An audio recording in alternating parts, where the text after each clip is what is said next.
Enzo Recto, kalaban ang katiwalian at kasinungalingan, kakampi sa katotohanan at kabutihan. So, sa ngayon, ang usapan na ngayon, ang pinag-uusapan, mag-fraud audit ang kuwa. Mag-fraud audit. Ano yan? Ito mga kabunyog. Ayan may ebidensya ako ANC ito.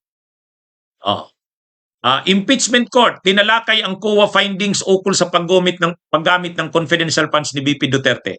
COA auditor says agency is studying whether to conduct fraud audit on OVP DepEd's use of confidential funds. So yan, mga kabunyog, mga kababayan, pinag-aaralan na ngayon dahil nga kinalampag lumitaw ngayon sa pagdinig ng dito sa impeachment trial, dito sa trial na ito. Lumalabas dito na ano ito, mga kabunyog? Kumbaga, ang ginagawa ng COA, compliance audit lang. Kung ano yung sinubmit na mga papel, yun lang. Kaya, 'di ba tinanong din ni Amy Marcos, mayroon na po ba kayong findings na mayroong fraud o pandaraya? Sabi ng COA auditor, wala po. Hindi naman po kami nagsagawa ng fraud audit. Ang tininlanglan po namin yung mga papel. Ang ibig pong sabihin noon, pag sinabi doon ng mga pangalan na nandun, Mary Grace Piatos, hindi nila yan aalamin kung yan ba si Mary Grace Piatos ay totoo o hindi. O baka naman ano lang yan, peke yan, wala namang taong ganyan. Bakit hindi yan ginawa ng COA? Kasi nga, compliance audit lang. Kung ano yung sinubmit, yun na yun. Pero hindi sila magtatanong sa PSA, sa Philippine Statistics Authority. Mayroon nga bang nakarehistro dyan sa inyo na pangalang Mary Grace Piatos? Ang tawag na kasi doon, fraud audit daw. Hindi daw nila ginawa yan. Hindi, kaya wala silang findings na fraudulent. Pag sinabi mo na kasing fraudulent na, ibig sabihin, yun yung sinasabi na ni Attorney Lorna Capunan, scam. Ang lalabas niyan, budol. Kasi mandaraya si Sara. Walang ganong findings pa na nandaya si Sara. Ang sinasabi lang ng mga findings ng COA, irregular yung naging paggastos. Ibig sabihin, hindi nasunod yung guidelines. Pero kung yung pera, yung ano na yan, ginawa na yan, budol yan, scam yan, fraud yan. Hindi naman totoo yung mga expenses na yan na sinasabi dyan. Hindi naman totoo yung mga pangalan na yan. Ang ibig sabihin na yan, pag ganyan na yung ginawa mo, kailangan mag-fraud audit ka na. Hindi na lang compliance audit. Naintindihan na natin mga kabunyog. Marami rin akong natutunan dito sa resource person, dito sa witness na to Ganun pala yun. Kaya lang, sa totoo, ang mas nagbigay sa kanya ng information dito sa COA auditor, si Senador Bam Aquino. Sabi ni Senador Bam Aquino, alam mo, Madam Witness, nag-usap kami ni dating COA Commissioner Heidi Mendoza. Pwede naman pala kayong magsagawa ng fraud audit para yung mga pangalan na yun, parang na-red flag na kayo doon sa mga pangalan. Kumbaga, grabe naman to, kaduda-duda ito. So dapat ang gagawin nyo, hindi na lang yung nasinabit na papel. Go beyond. Mag-go beyond kayo doon. Ibig sabihin, aalamin nyo, totoo ba ito? Meron ba talagang ganitong mga tao? Baka naman gawa-gawa nyo lang to, peke naman to. Pagka ganun, fraud na yon. Kapag may fraud, matindi na yan.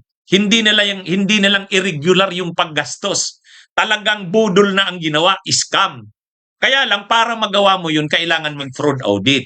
Sabi ni Senador Bam Aquino, Madam Witness, kausap namin si Commissioner Heidi Mendoza. Dating official yan ng COA nung panahon ni Pinoy. Sabi niya, mayroon daw pala kayong paraan yan, fraud audit. Ginawa niyo po ba yon? Sabi ni Witness, Silent Maidel Campo, COA auditor, hindi. Kasi po, hindi naman po kami nagsasagawa talaga ng fraud audit. Pag nakikita lang, wala naman po kaming mabigat na po kasi pag fraud audit, ibig sabihin talagang panluloko na talaga yan Kumbaga fraudulent. Yan na yung sinasabi ni Attorney Lorna Capunan na scam. At kapag na-declare mo na fraudulent talaga, scammer na talaga si Sara.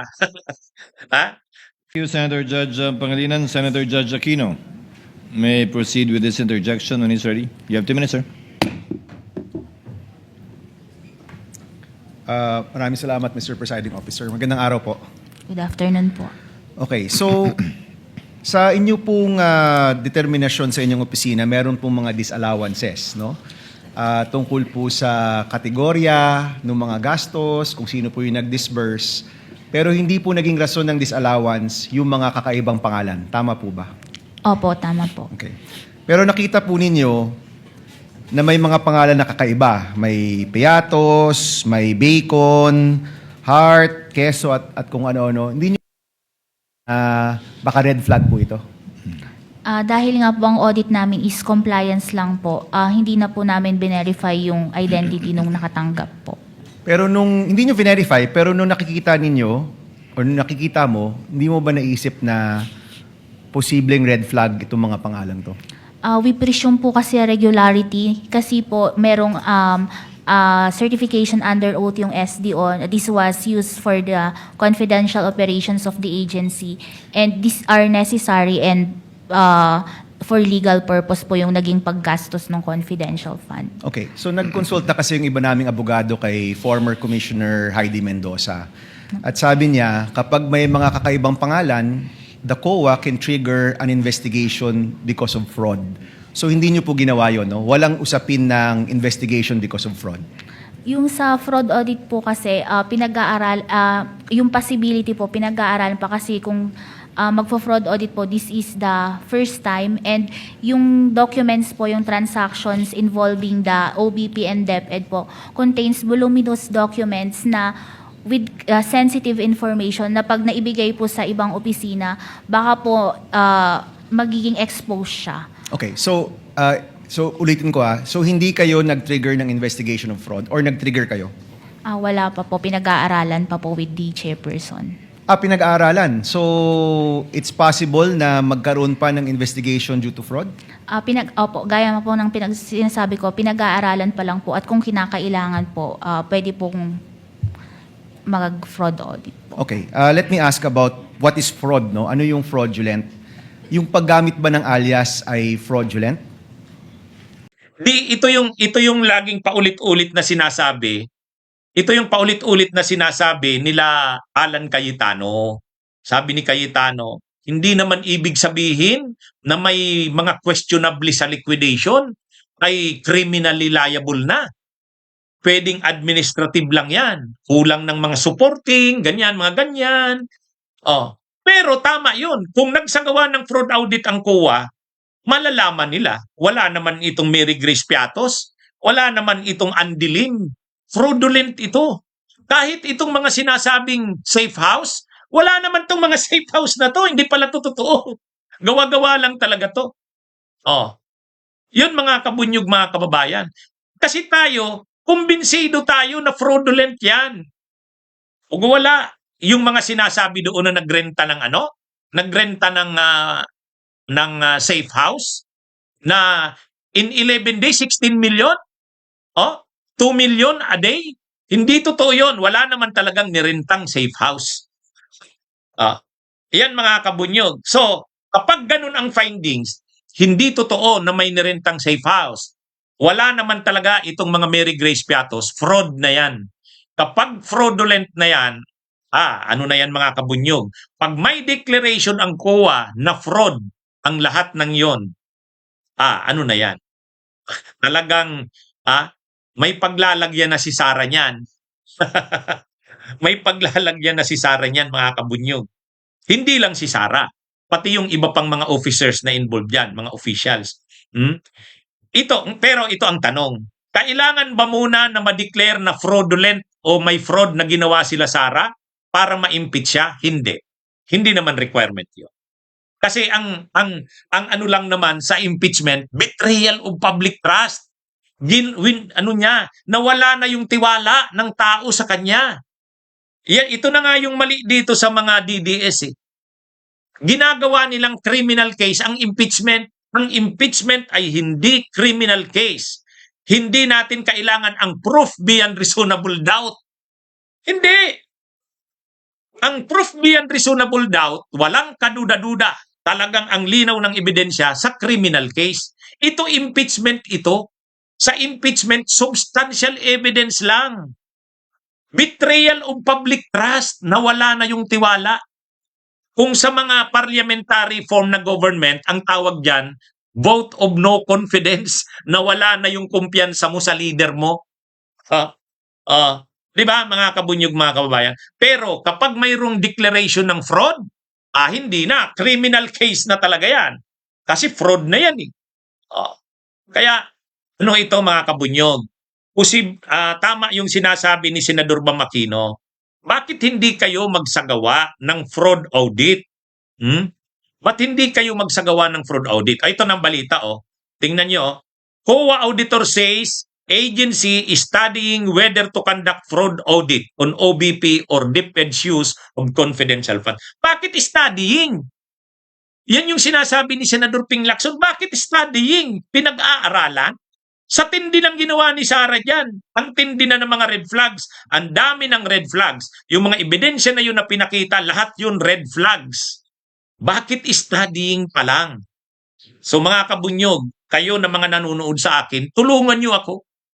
Kalampagin natin ang kuwa, huwag kayong matakot. Natatakot ba ang kuwa na baka sa 2028 manalo si Sara? Huwag kayong mag-alala. Lalong mananalo yan pag hindi nyo ito ginawa. Kaya namamayagpag sila Alan Peter Cayetano eh. Kaya namamayagpag sila Amy Marcos eh. Kaya namamayagpag sila sila Pia Cayetano eh. Bakit namamayagpag sila? Sinasabi nilang hindi naman ibig sabihin na questionable yung liquidation ay mayroon ng fraud. O yun. Pero kapag nagsagawa ang COA ng fraud audit at na-declare nilang may fraud nga, yun, wala na yan. Di ba? Di ba? So, ano sa tingin nyo? Asahan ko ba, mga kabunyog? Susuportahan nyo ako dito sa panawagan na ito na magsagawa ang COA ng fraud audit. Suportahan natin.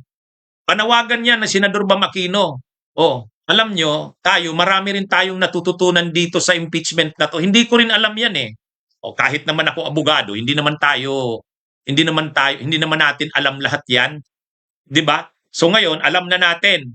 Kaya lang, ang sabi diyan sa balita, COA auditor says agency is studying whether to conduct fraud audit. Studying? Bakit studying?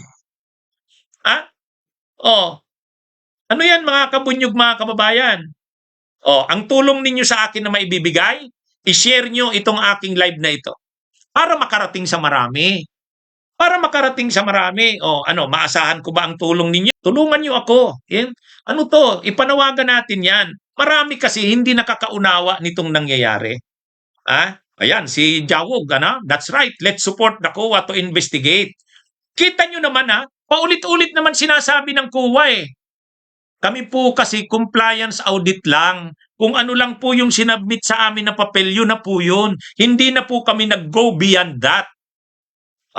Yun na nga ang sabi ni Senador Ping Lacson eh. Nakulangan kayo eh. Ay mukha naman maraming tinitimbang yung COA eh. Huwag kayong matakot sa COA. Independent constitutional body kayo. Alam nyo yan mga kabunyog, mga kababayan. Ang Ombudsman, independent constitutional body. Ang COA, independent constitutional body. Magtandem na kayo. Magtandem na kayo. Yan ang gawin nyo. Para masugpo ang korupsyon sa bansang ito. Alam nyo ang mga COA commissioners, hindi yan pwedeng tanggalin. Impeachable officials yan. Ibig sabihin, pag nalagay ka sa COA, chairman ka ng COA, commissioners kayo ng COA, hindi kayo pwedeng tanggalin kahit ni Sara Duterte. Kahit manalo si Sara Duterte sa 2028, hindi niya pwedeng tanggalin ang COA commissioners. Ano yan eh? Constitutional body yan. Created by the Constitution yan. Diba? Pareho yan ng Ombudsman. Kaya tingnan nyo si Ombudsman Buying. Matapang si Ombudsman Buying. Bakit? Bakit matapang siya? Ano siya eh? Fixed ang term niya. 7 years. Hindi siya pwedeng tanggalin. Impeachment lang ang makakatanggal sa kanya. Diba? Pangalawa, mayroon yang fiscal autonomy. Ang budget ng COA, ang budget ng ombudsman, hindi yan pwedeng bawasan.